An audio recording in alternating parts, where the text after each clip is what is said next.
langkah pertama yang harus kita lakukan supaya kita konsentrasi. Apa itu boleh dilakukan?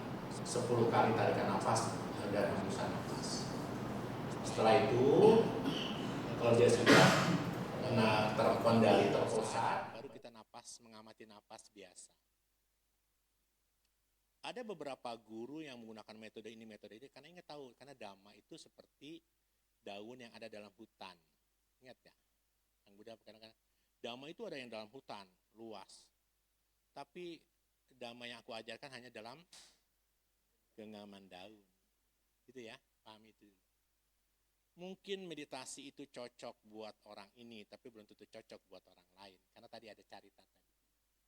Makanya sumber saya adalah sumber Satipatthana Sutta. Ketika kita mengamati tubuh napas kalimatnya.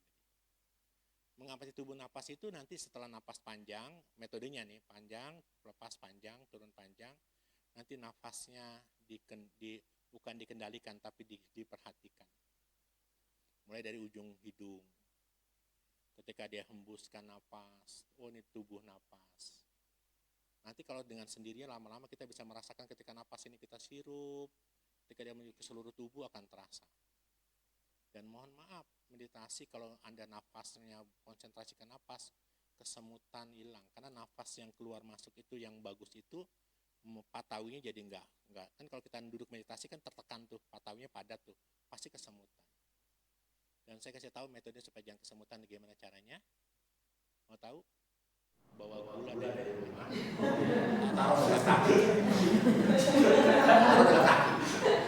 Jadi semutnya nggak ke kaki, tapi ke gula. Jangan ini bisa. Saya mau cerita tentang kopi. Jadi kopi deh.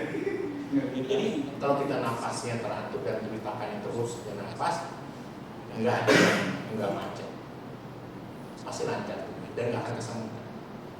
Setelah mengambil tubuh nafas, baru kita mengamati posisi tadi.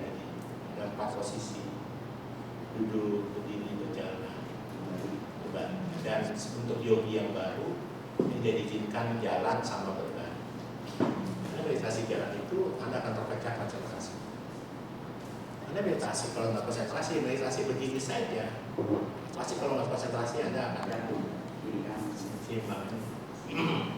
Meditasi yang diizinkan adalah berdiri dan duduk. Berbaring takutnya nanti jadi jalan orang. Jadi jalan. Meditasi yang berikutnya adalah 6 perenungan tadi, mengamati sati sampajana. Sati sampajana itu adalah seluruh aktivitas hidup kita perhatikan selalu. Saya mau jalan, saya sadar. Saya mengambil kacamata, saya sadar. Apapun saya selalu sadar, itu sati sampajana. Jadi yang namanya meditasi itu enggak berlama-lama sama patung Buddha. Bukan. Dulu kita meditasi samatha bhavana, vipassana bhavana, kita duduknya berlama-lama kayak patung Buddha. Enggak, lalu itu sang Buddha. Aktivitas kita itu bisa kita gerakkan untuk meditasi. Ingat ya, Abhidhamma tidak pernah, di Satipatthana tidak pernah mengajarkan ini vipassana atau ini samatha. Ingat itu. Kalau kita belajar Satipatthana, otomatis kita belajar dua.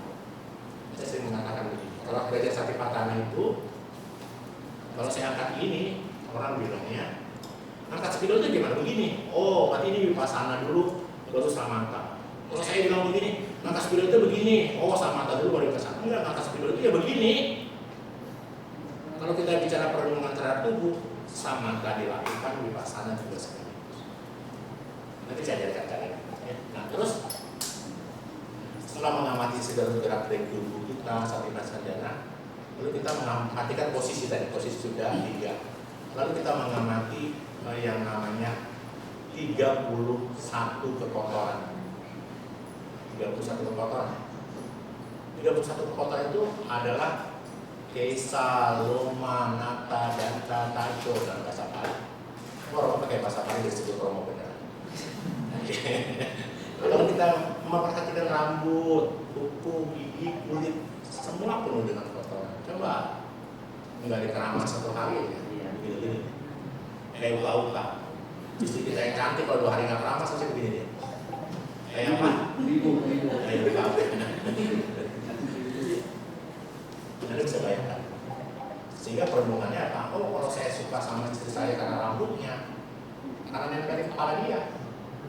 Coba ada di Gua Baso.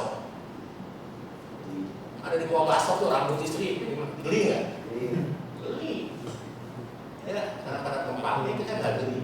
Ya, udah begitu. Terus mengamati tubuh, lalu mengamati 9 tengkorak, 9 wujud mayat, menjijikkan. Makanya kalau kita sangat teliti, saya punya rumah duka, dokter. Saya mengelola rumah duka. Kalau kita ke rumah duka itu enak, kita bisa lihat perenungan itu. Kalau di Thailand itu gitu-gitu, di rumah sakit Thailand itu kerjasama sama para biku. Ketika dia otopsi, otopsi mayat, para biku dipanggil untuk kuliah. Mayat yang membiru. Kalau di Asumba ada 10, tapi di Satipatana hanya 9. Ya, tidak termasuk tengkorak kalau kita salah. Ini 9. Jadi apa? Napas, terus Satipatana, duduk, 4 posisi, 32 kotoran, sama satu lagi tadi tengkorak napas ya. Itulah salah satunya. Anda kalau nggak bisa mengamati tubuh, napas, amati yang lain. Bahkan di Satipatana Sang Buddha mengatakan dijamin kalau Anda pun melaksanakan Satipatana ini 7 hari arahan. Kalau nggak 7 hari 7 bulan, nggak 7 bulan 7 minggu, nggak 7 minggu 7 minggu 7 bulan, kalau nggak 7 tahun. Pasti arahan kata Sang Buddha. Sebenarnya bilang gitu pasti arahan. Hayang Pasana. Hayang Pasana ini apa? Rupa, ya bidama. Wedana Nupasana itu apa? Apa kasihka? Ayo, lihat lagi. Cita.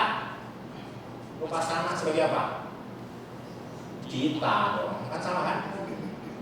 Lalu dhamma sebagai apa? Nibbana. Cita, cetasika, rupa dan nibbana ini apa? Bidama juga kan, Satipatana bidama juga kan. Jadi makanya kalau kita bilang Satipatana itu sama nggak dengan abidama? Sama. Jadi ya ingat ya, ajaran Sang Buddha itu nggak ada bedanya nih. Wah kalau kayak gitu berarti ini mana yang abidama, mana yang sudah sama diajarkan ya. Kalau pemahaman seperti itu.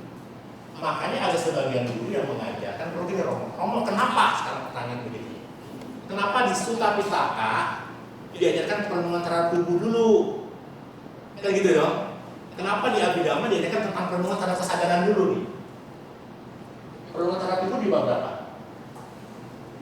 Nah, perenungan terhadap kesadaran di bab berapa? Itulah yang membedakan. Loh kenapa cita dulu Romo? Ingat, ini diajarkan kepada para dewa.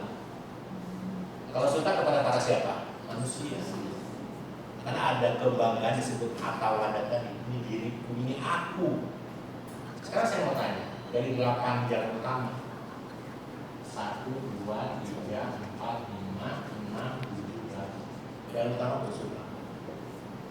Kenapa masih sama di dulu? Ya sama di apa itu sama di pandangan benar. Kenapa pandangan benar itu mesti pertama? Kenapa? Anda bagaimana bisa memahami tubuh kalau kesadaran Anda nggak ada, pandangan benar Anda punya. Makanya ajaran Abhidhamma jelas, cita dulu yang kita belajar. Supaya apa? Supaya kita punya pemahaman. Kita punya pemahaman tentang samadhi, tentang pandangan benar bahwa kesadaran ini hanya sebuah proses berupa dan tiba-tiba nggak muncul berlangsung lenyap. Enggak langsung kepada rupa. Di Abhidhamma kita belajar berupa dulu.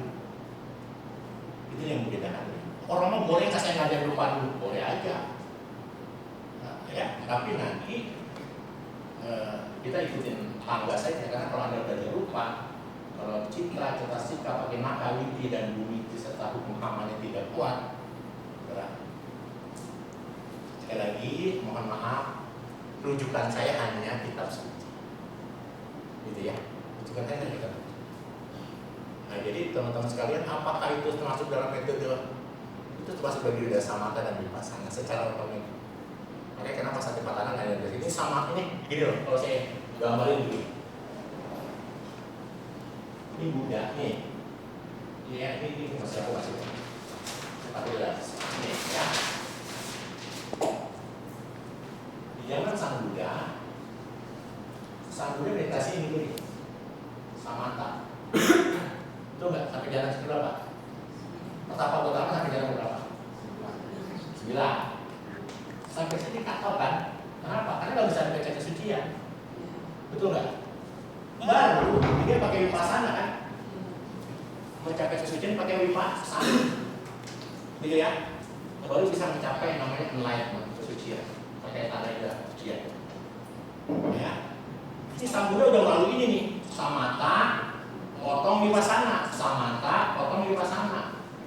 Setelah ditemukan dhamma, nggak usah begini nih. Begini aja langsung tuh. Inilah sati,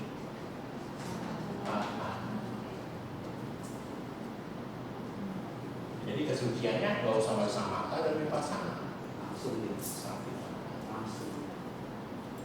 Kenapa? Karena dalam satipatthana ada apa? Jadi kalau Anda sekarang meditasi, oh saya vipassana dulu nih. Contoh ya, ada rintangan batin, 5 rintangan batin. Apa tahu rintangan batin? Kamacanda, dia pada, dinamida, udaca uca, dan ucikica. Kalau akarnya saya ambil, kamacanda adalah doa, dinamida adalah biasa adalah dosa. Dinamida ucikica adalah masuk dalam ini bagian domba, ini bagian moha. Sekarang kalau kita dikasih vipassana mengamati apa? Tubuh kan? Kita ketemu apa? Ketemu kamacanda. Mengamati tubuh bukan tambah menjijikan, tapi tambah nafsu. Waduh, si pasang ini nih alis. Dan sorry ya, saya mohon maaf ketika Anda mengamati tubuh, Anda benci dengan tubuh, Anda selalu timbul dia pada meditasi yang salah.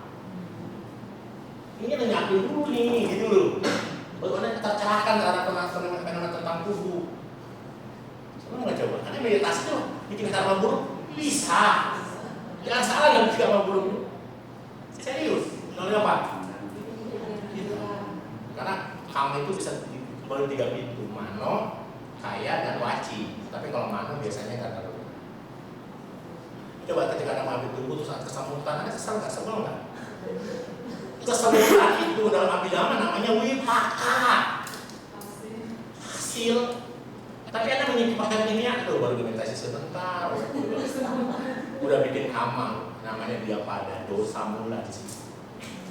Tahu nggak coba? 5 buah tapi bikin amal, 5 buah bikin karma, nggak kelar-kelar gitu.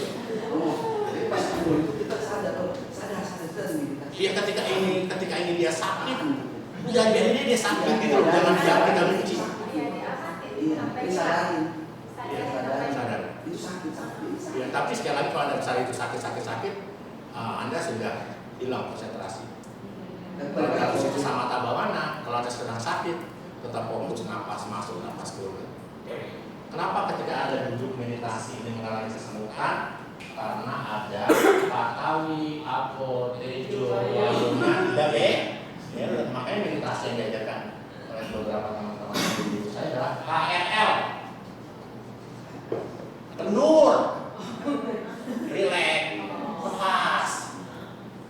Tubuh kalau kita kendur, relax, lepas, enak meditasi.